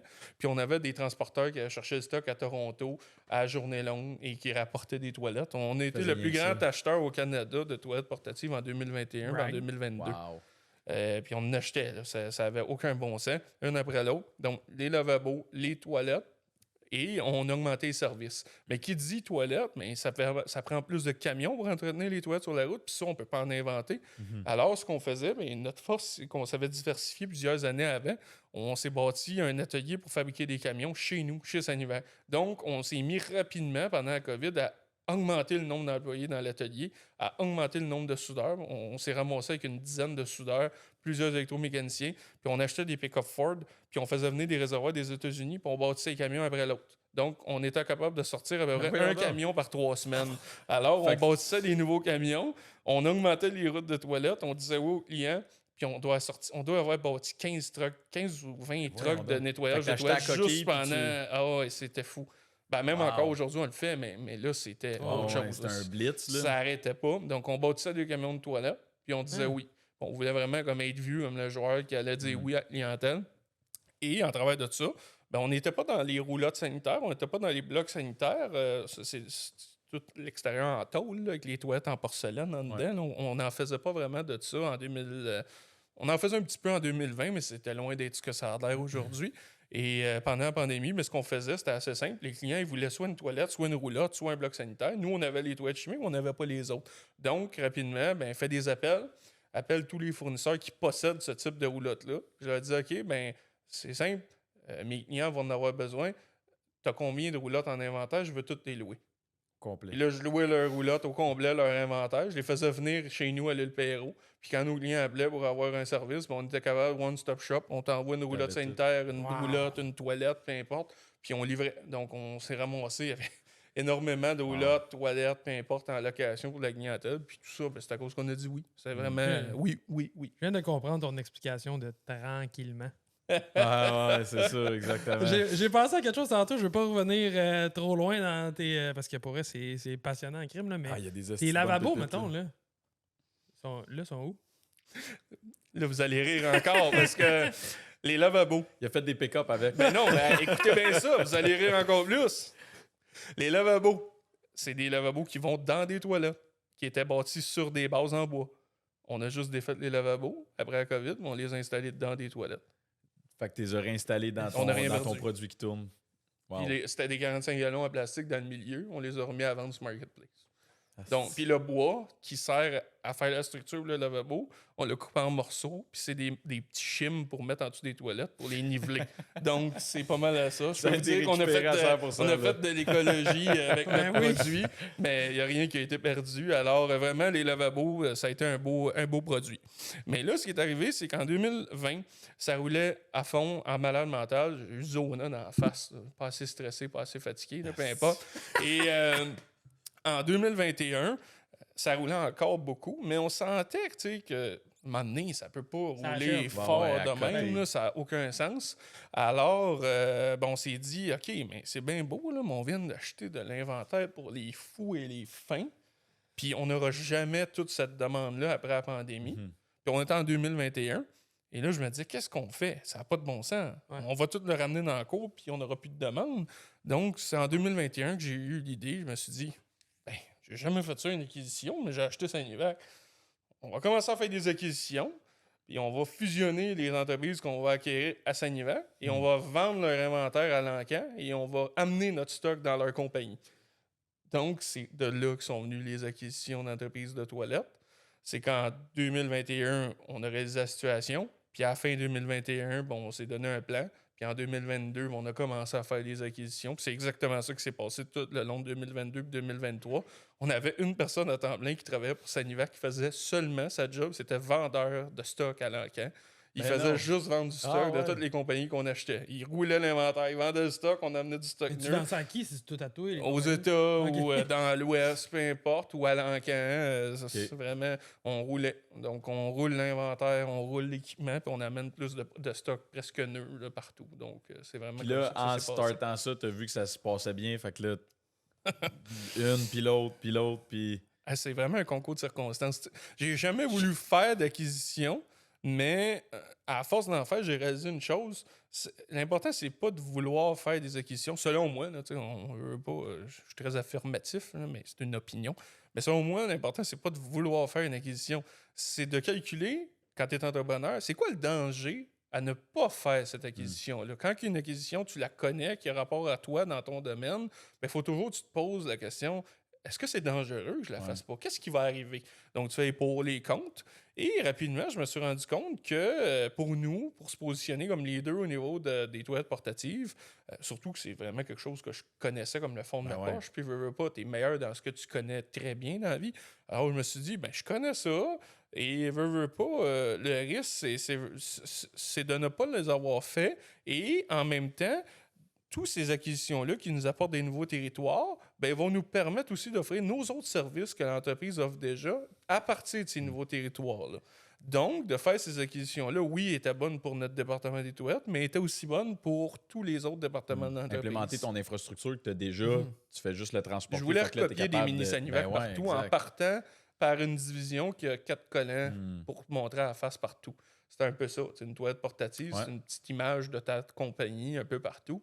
Donc, puis c'est le département que je connais le mieux de l'entreprise. Alors, c'est de là qu'on est parti, qu'on a fait des acquisitions de compagnies de toilettes. Au début, l'ordre des choses, on en a fait plusieurs des acquisitions.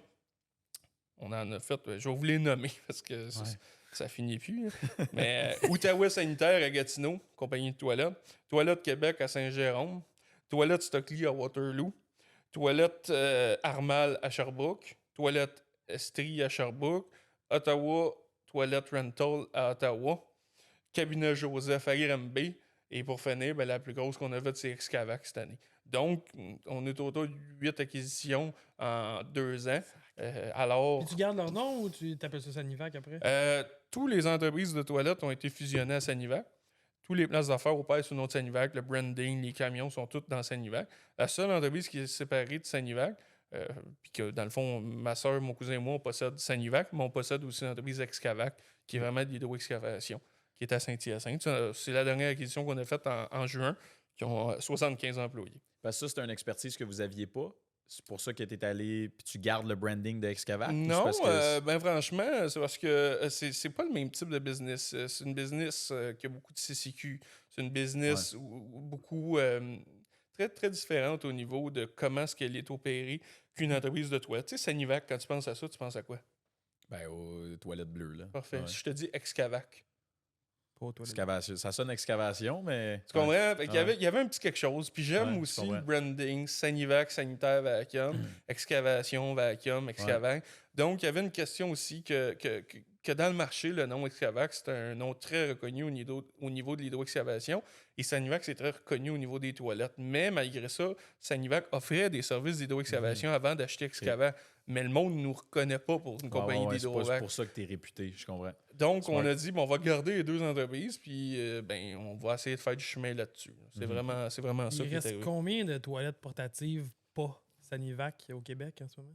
2-3, là? De compagnies?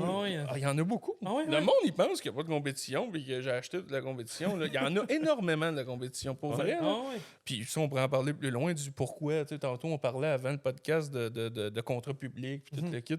Il y en a plein de compétiteurs là, à Sanivac dans le domaine des toilettes portatives. Juste vite fait comme ça, là, à Montréal, il doit y en avoir une dizaine d'autres compagnies. Okay. Donc, c'est pas mineur. Mais l'an prochain, mettons, il va rester. Bon, il va en rester. Ça donne à rien d'essayer d'avoir tout le marché. C'est pas quelque chose qui nous intéresse. Nous, on veut juste être positionné stratégiquement partout pour être capable de suivre la clientèle, être capable de faire environ 30 minutes de route entre chacune de nos succursales pour se rendre. Le client, mettons, je suis ici puis je suis à Saint-Jérôme, 30 minutes d'un bord, 30 minutes de l'autre, puis on est rendu de chaque côté à économiser du temps pour se rendre chez le client.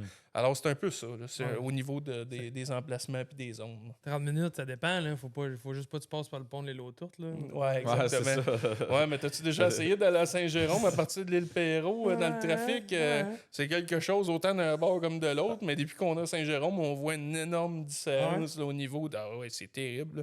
C'est terrible, le trafic. Là, sur il y en a partout au Québec, là, mais sur la rive nord de Montréal, on le vivait beaucoup là, dans nos opérations. Le bordel, pas mal. Puis là, toi, mettons, tu es dans le mode acquisition présentement. Je comprends que c'est pas n'importe qui pourrait vous acheter, mais le téléphone doit sonner puis le monde doit cogner à la porte un peu pour vous acheter aussi. Fait que à toutes les quelque semaines. Chose. À toutes les semaines. À toutes les semaines. Tu te fais approcher pour te faire acheter. Je niaise pas, là. Ceux qui m'écoutent, à toutes les semaines, c'est le qui se fait approcher pour se faire acheter. Mais on veut pas du tout vendre. Pas en tout, Mais pas en tout, pas en tout. mettons, clairement que c'est pas les compagnies que tu achètes qui pourraient nécessairement t'acheter. Il n'y a C'est aucune des entreprise grosses au Québec multinationales. qui peut Ou... nous acheter. Ouais, non, c'est ça, exact. Il n'y a pas une compagnie du Québec. Mes enfants ne pourraient pas rêver de m'acheter demain matin. Là. Moi, ça ne serait pas possible. Il faudrait qu'on possède une petite entreprise qui est possédée par le groupe Sanivac. Puis là, on fait... C'est plus 2 chiffres, là? Non. C'est une entreprise c'est trois chiffres avant le M. Le M, mais c'est plus le même M. Il y a peut-être juste un chiffre, mais c'est plus le même M. En plus de tout ça, Sanivac, B en anglais. on possède presque tous nos bâtisses. Donc, il y en a des bidous aussi en bâtiment là, partout au Québec. Juste en real estate. Là, oui, un jour, ce patrimoine-là, il y a d'autres hein. choses aussi au niveau de l'immobilier industriel qu'on s'est créé avec les années. Il y a tellement de hype alentour de l'immobilier industriel, surtout dans les dernières années, à quel point il y a de la demande pour ça, puis ça s'est construit. Fait que juste ça doit valoir beaucoup. Fait que... Non, mais c'est vraiment des compagnies américaines, des compagnies, mettons, des private equity, des gros groupes.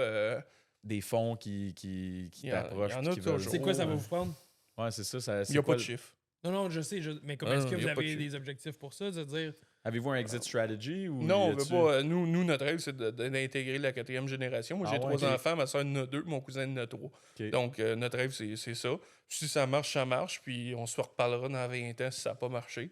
Mais pour l'instant, c'est ça. Mais on a aussi des très bons employés qui nous ont aidés à nous rendre là. Donc, tu sais, il y a toutes sortes de choses qui peuvent arriver en travail des années notre but, notre vision, même que ce soit à court terme ou à long terme, c'est de garder ça une compagnie. Que ce soit la famille ou quelqu'un qui est déjà à l'interne qui pourrait éventuellement... Oui, exactement. Puis tu sais, on n'est pas obligé de vendre au complet à un moment donné. Si elle est bien gérée, si elle est bien administrée, puis tu participes au CA et compagnie, puis qu'elle va bien, mais tu n'es pas obligé nécessairement de vendre. Là. Je veux dire, tu peux continuer jusqu'à ta mort, puis t'amuser à travers de ça. Mais non, il n'y a pas de plan. Là, tu dis présentement, il n'y a pas de chiffre. Peu importe qui t'appelle, peu importe combien qui te propose, tu n'as pas de chiffre pour sortir. Qu'est-ce que... J'ai eu des offres à 13, 14 fois le BAYA. C'est terrible. Puis ça pique-tu ta curiosité, mettons? Pas en tout. Zéro. Non. Puis qu'est-ce qui a créé ça? Mettons, quand tu as commencé dans l'entreprise, les chiffres que tu t'es fait offrir au Vincent Kelly qui débutait quand tu as racheté la compagnie en 2017, si tu t'étais dit, écoute, dans 6 ans, je vais avoir un offre de ce montant-là, est-ce que le Vincent Kelly à l'époque aurait dit, Chris, man, c'est sûr que je vends? Ou non. on n'aurait jamais été dans ce mindset-là? On n'est pas du monde d'argent, vraiment. Tu sais, on est bien, on fait nos choses. Puis, le monde qui nous connaisse, c'est le monde qui va écouter le podcast Connaît la famille Kelly. On n'est pas du monde d'argent. On est du monde de famille. On aime essayer de bien traiter le monde, essayer de créer des relations. Moi, ça passe vite notre temps. Il y a juste Olivier Kelly, lui, est plus de cash. Lui, en tout cas, je sais pas, là, mais moi, je trouve qu'il y a de cash en tabac. Non, mais tu sais, c'est ça. On est une compagnie familiale. On a des valeurs familiales, puis on veut les inculquer, on veut les démontrer. Puis... Tu sais, que tu sois riche ou bien riche, là. T'es pas plus heureux. Moi, pour vrai, il a fallu que je me pose d'autres questions de me calmer dans la croissance parce que justement. Encore. Oui, exact. Puis, tu sais, autant le monde qui m'entoure dans l'entreprise, de tout le temps être à bout de souffle et de te questionner. Puis, tu sais, quelqu'un qui vient te voir et qui dit, en tout cas, moi, là, je suis vraiment fier de toi, mais j'ai une peur pour toi. C'est qu'un jour, tu te ramasses tout ça. Puis, de te faire dire ça une fois, 2 fois, 3 fois, tu commences à dire, OK, tu sais. J'ai-tu vraiment besoin tant que ça aille encore plus vite ou que ça grossisse encore plus loin ou peu importe? Et c'est là où tu te dis, bah, je l'aime bien, moi, ma famille, je l'aime bien, moi, ma blonde. Mais comment tu fais pour balancer, mettons? Ben, faut que tu t'entoures. Faut que tu t'entoures puis que tu aies confiance dans le monde. Là, je veux dire, à une étape où est-ce que je suis rendu avec l'équipe que j'ai montée autour de moi, j'ai 4 VP puis j'ai 13 directeurs. J'ai pas le choix, là, puis c'est tellement difficile. Là, c'est l'affaire la plus dure, en tout cas, que je trouve personnellement.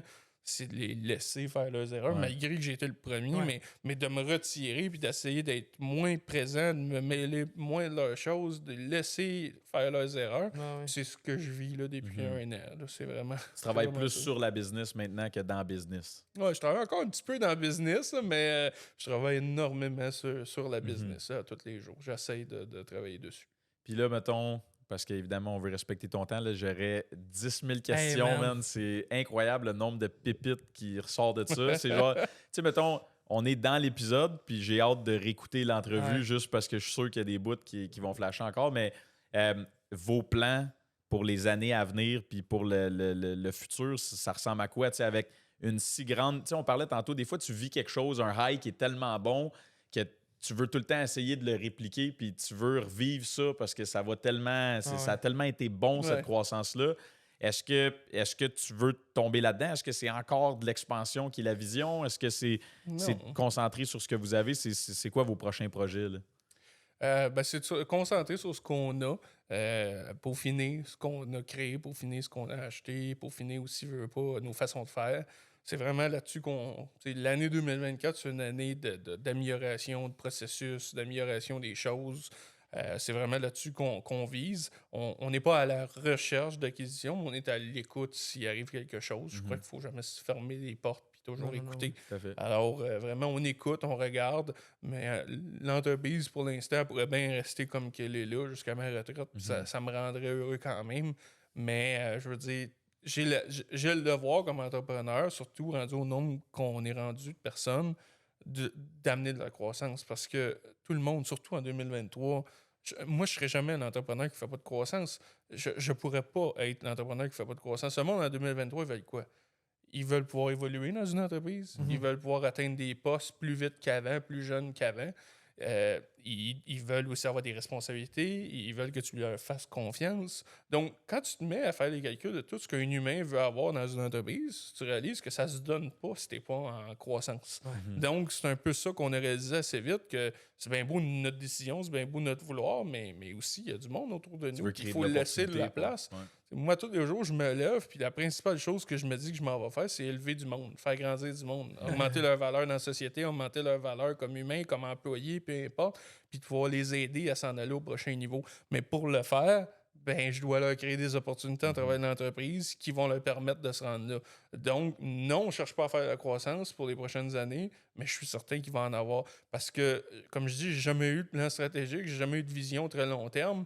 Et pourtant, au fond de moi, quand je me mets à creuser, j'ai une vision de très long terme, mais parce que veux pas, tu réussis pas à faire une business si tu n'as pas une vision long terme. Là. Si tu penses juste à demain, comme plusieurs actionnaires, peu importe, tu bâtiras jamais rien de très solide. Et aujourd'hui, je regarde l'entreprise, puis elle me satisfait au niveau des humains qui sont à l'intérieur, au niveau d'où est-ce qu'ils sont rendus comme personnes, où est-ce qu'on a pu les faire passer de là à se rendre là. Et c'est à eux, après ça, de recréer ça avec du monde. Donc, l'avenir de Sanivac repose sur les personnes qui sont à l'intérieur. Qu'est-ce qu'eux vont être capables de recréer autour d'eux? C'est un peu là qu'on est rendu avec l'entreprise. Oh, vraiment impressionnant, man. Amen to that. Le mindset. Puis, tu sais, je pense que un des éléments les plus forts, puis tu as dû le répéter 150 fois, puis je pense que c'était pas assez, là, c'est de dire oui. Tu sais, dis oui, puis après ça, figure-le, il y a des solutions à tout, mais si tu dis pas oui, les opportunités vont passer, puis tu les verras jamais. Si tu es conditionné à dire non, tu sais, dans notre société, souvent, on est conditionné à être méfiant, puis à dire non a priori, puis étudier, puis comme tu disais, là, faire des petits plans, puis des petites affaires avant de passer à l'action. Mais tu sais, quand on regarde ton parcours, on a commencé avec ça, tu as lâché l'école en secondaire 2, puis tu t'es lancé dans le feu de l'action, puis tu as commencé à dire oui. Puis où est-ce que tu es rendu aujourd'hui? Puis du moment que tu as fait l'acquisition en 2017, puis 6 ans plus tard, 6 ans à dire oui, qu'est-ce que ça donne? Bien, c'est 10 fois la croissance de l'entreprise. C'est vraiment incroyable. Puis, là, on le voit, là, on a le privilège de voir cette croissance-là de façon tangible, là, parce que c'est un fait, là, ça s'est passé. Tu es passé de 50 à 500. C'est 10 fois le nombre d'employés. Puis ce que tu répètes, c'est que tu as dit oui. Je veux dire, la recette n'est pas plus exhaustive que ça. Tu n'as pas un doctorat, tu n'es pas à l'université à pu finir, c'est ta première expérience comme entrepreneur. Oui, tu es chanceux d'avoir eu le bagage dans le sens où est-ce que tu t'es donné cette chance-là via les conseils de ton père, où est-ce que tu as monté les échelons. Tu t'es pas garoché et dire hey, je connais tout, je vais runner le show. Non, tu es allé explorer les différents départements de l'entreprise. Puis l'autre élément qui me frappe vraiment, c'est ton mindset quand tu as décidé de prendre en charge la croissance de l'entreprise. Tu n'as pas dit OK, on fonce dans le tas puis on explose tout. C'est un département à fois. Puis une fois que lui, il va être master puis que ce département-là peut rouler complètement sans moi, après ça, je vais me concentrer ailleurs. Fait que, écoute, c'est toutes des petites pépites qui sont tellement puissantes pour n'importe quel entrepreneur. Puis de voir ce que tu as créé, vraiment, je te lève mon chapeau. J'étais un petit peu au courant de ce que tu avais fait avec Sanivac. On n'avait jamais eu la chance d'avoir ce talk-là, mais je te dis, là, pour moi personnellement, puis c'est un peu pour ça qu'on a parti le podcast. Égoïstement, c'est pour nous donner une raison de recevoir des gars comme toi. Parce que, tu sais, je le sais que tu es occupé, fait que t'es invité luncher, ben des fois, ça ne donne pas tout le temps. Notre spaghette n'est pas si bon que ça. À chaque fois, viens-tu luncher, bof. Mais égoïstement, pour nous autres, c'est vraiment solide. Puis en plus, j'en doute pas que ça va pouvoir inspirer d'autres personnes qui se trouvent dans des situations similaires ou qui, des fois, sont dans le processus puis ça fait mal en dedans. Ben, c'est correct, tu sais, sors-les puis ça va bien aller. Continue d'avancer. Il faut que ça fasse mal. Là. Ben oui, c'est simple. Là. Regardez autour de vous puis questionnez-vous le monde qui vous entoure. Est-ce qu'ils ont eu assez mal? C'est carrément ça. Là. Moi, j'aime sentir, je vais vous le dire, c'est un jeu que je fais en entreprise. Quand que je prends quelqu'un je lui dis, veux-tu devenir comme directeur ou peu importe dans l'entreprise, je dis, tu veux devenir? Parfait. Je vais te faire passer 3 pires années de ta vie, puis ça commence maintenant. Puis je te niaise pas. Je te plonge dans la marde, je te tiens à la tête juste là, puis tu vois le nez à peine sorti. Je suis tellement rendu habitué de le faire, je suis tellement habitué de bâtir ça avec le monde, que pour moi, ça me fait plus rien.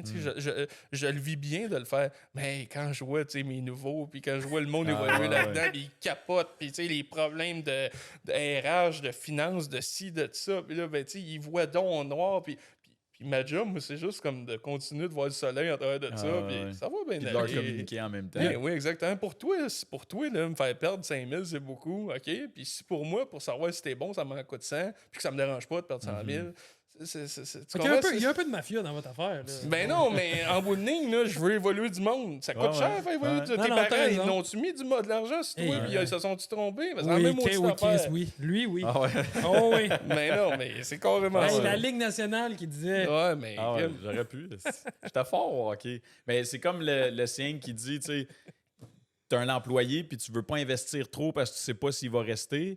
Mais si tu n'investis pas en bout de ligne, il va être payant quand, tu sais. Fait que investis dans cette personne-là, puis attends de voir le résultat, tu sais. Je veux dire, si tu n'investis pas, il ne restera pas. Puis si tu investis aujourd'hui, ben, il va te payer peut-être plus sur le long terme. Fait que, encore une fois, je pense que c'est tout dans le mindset, c'est tout dans la vision. Puis vraiment, man, je te lève mon chapeau. Ça a vraiment été un solide talk.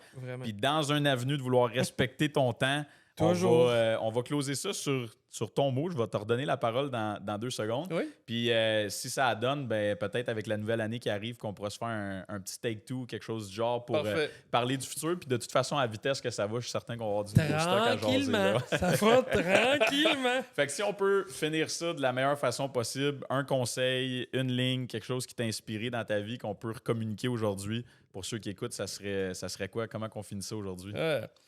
Fais-le bien une fois. Ça, mon père, il me l'a répété tellement souvent.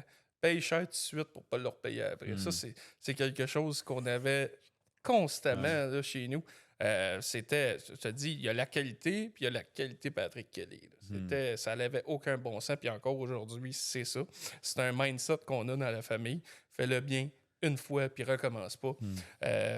Dis et fais ce que tu dis. Tout le temps. Si tu n'en parles pas, ben tu n'as pas besoin de le faire. Si tu en parles, fais-le.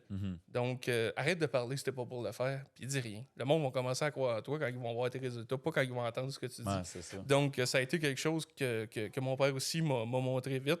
Et sois respectueux, sois humble, c'est tout. Là, je veux dire, on chie tout à la même place. Là.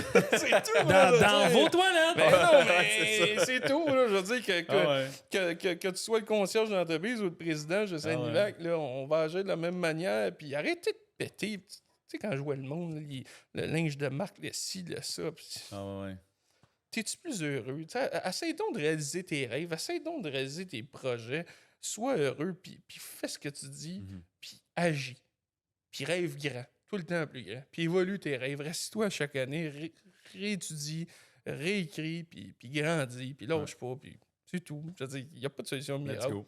Ben, tout est dans le mindset. Amen to that. Merci les boys. Merci Vincent de t'être déplacé. Merci pour le beau moment. Puis définitivement à une prochaine fois. Merci. Salut. On va essayer de refaire.